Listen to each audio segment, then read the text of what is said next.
Ready, zoom zoom. Propo, Stavo, Boss Vicky, Lodgeman. Kutitira mbane baby vakuzama. Hanzi nyarara, ndikupe dama. Pauru ada kupinda wadondi jama. Vanofara kundiona kandichichema. Ameno zandinonzwa ndakuona. Uri shuka amai mwana. Vaninke baby, paunofona. Uchitire, uya ndimbokuona. Ameno zandinonzwa ndakuona. Uri shuka amai mwana.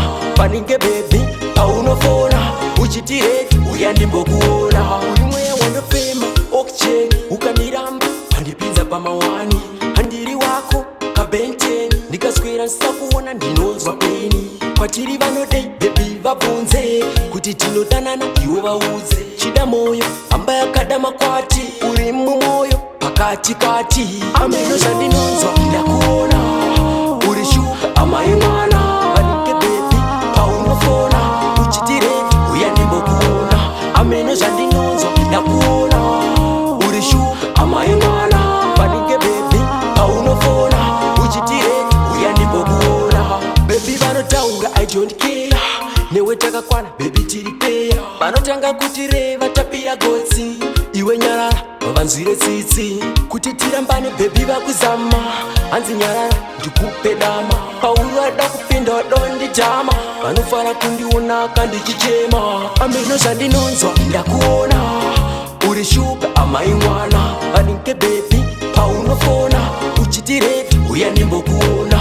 Ameno zvandinonzwa ndakuona. Uri shuka amai mwana. Vaninke baby paunofona. Uchitire uya ndimbokuona.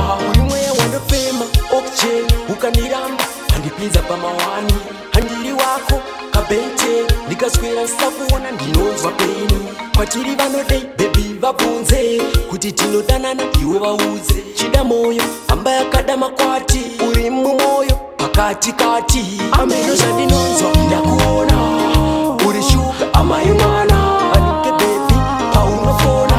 Uchitire uya ndimbokuona. Ameno zvandinonzwa ndakuona. Uri shuka amai mwana. Vanike baby paunofona. Uchitire uya ndimbokuona. Baby vanotaura I don't care. Newe takakwana baby tiripeya. Vanotanga kuti reva tapira gotsi. Iwe nyarara vanzwire tsitsi. Kuti tirambane baby vakuzama. Hanzi nyarara ndikupe dama. Pauru ada kupinda wadondi jama. Vanofara kundiona kandichichema. Ameno zvandinonzwa ndakuona. Uri shuka amai mwana. Vaninke baby paunofona. Uchitire uya ndimbokuona. Ameno zvandinonzwa ndakuona. Uri shuka amai mwana. Vaninke baby